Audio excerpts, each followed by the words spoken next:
Es una mala noticia, es una caída histórica. Vamos poniendo algunos datos más adicionales a los que decías, Pepe. México ya había caído un año antes, es decir, llevamos 2 años cayendo. ¿Por qué es relevante esto? Porque estrictamente hablando nos estamos midiendo contra un año que ya era malo. México no acumulaba 2 años consecutivos de caída desde hace casi 20 años. Otra cosa que es muy importante, Pepe, lo hemos comentado mucho en este espacio contigo, con tu público, el 8.5 es un promedio, lo que quiere decir que efectivamente el comportamiento de la economía tiene forma, para los que les gustan estas imágenes o metáforas del alfabeto, como si fuera una K. Tenemos un sector que no cayó, que es la agricultura. Todo lo que tiene que ver con industria agroalimentaria tuvo un año razonablemente bueno con un crecimiento de 2%. Pero tenemos... ¿Qué tal las actividades secundarias que traen un índice, según INEGI, de 10.2% de caída? Totalmente. Estamos hablando actividades secundarias fundamentalmente es industria, manufactura, industria de la transformación. Y donde de veras el trancazo fue enorme es en actividades terciarias, servicios. No le tengo que contar a muchos de los que nos están escuchando la pesadilla que fue 2020, que sigue siendo para restauranteros, personas que viven de la industria turística. Decías tú, Pepe, no nos debe importar o nos tenemos que concentrar en lo que pasó en México. Yo diría, lo más preocupante tiene que ver con que el cuarto trimestre, los meses que van de octubre, noviembre y diciembre, la recuperación económica perdió fuerza.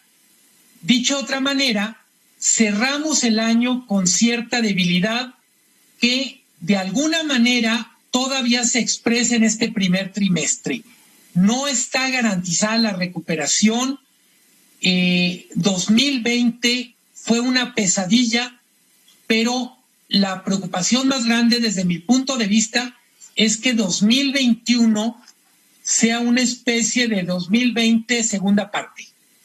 ¿Qué tan pegados estamos a los resultados económicos en los Estados Unidos, donde decíamos hace un momento la economía cerró con una caída de su Producto Interno Bruto del 3.5%, pero para ellos es una cantidad enorme? Se reporta como el peor registro desde el año de 1946. La otra manera de decirlo, Pepe, siguiendo el hilo de tu reflexión, es la parte de la economía mexicana, el motor que sí funcionó es el que está vinculado a la economía de Estados Unidos, las exportaciones. Si vamos desagregando la economía, diríamos, exportaciones agroalimentarias les va bien, exportaciones de coches les va bien, industria de autopartes le va bien.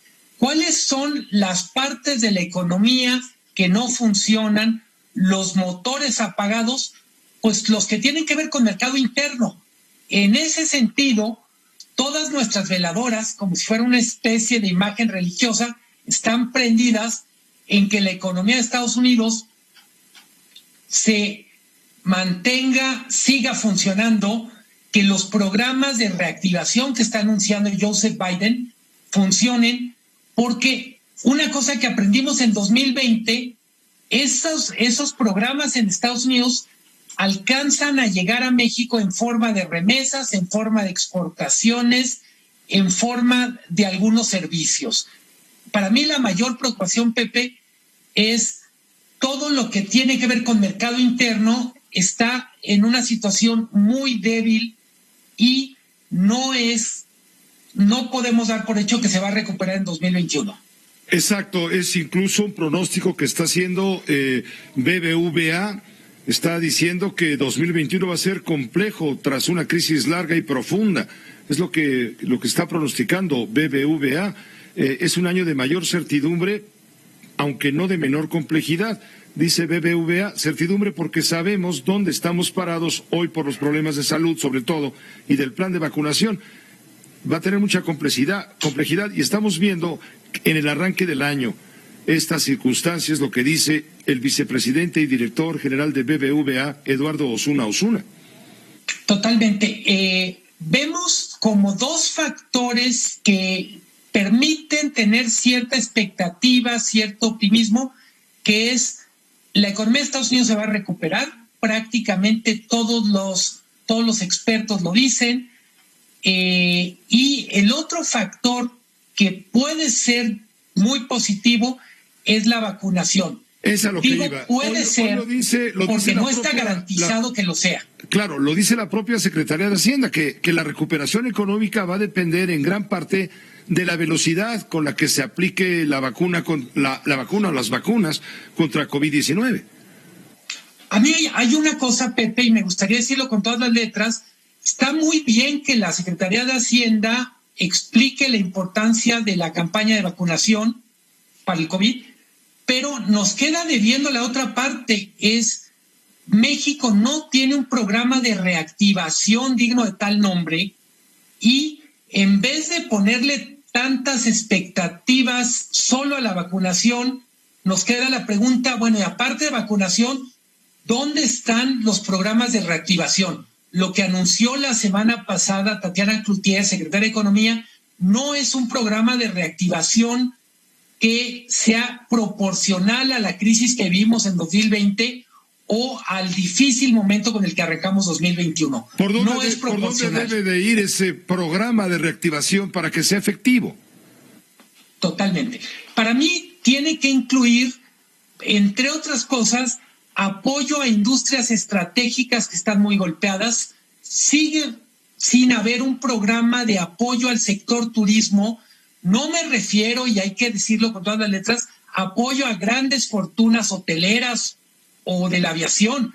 Me refiero, 80% del sector turismo son pequeñas y medianas empresas que, si no tienen algún tipo de estímulo como están teniendo las empresas del sector turismo en todo el mundo, en vez de generar riqueza, en vez de generar o mantener empleo, pues vamos a tener ahí otro año muy malo en términos de números. Insisto, crecimiento económico puede sonar abstracto, pero la caída de 8.5% coincide con 657,000 empleos formales perdidos.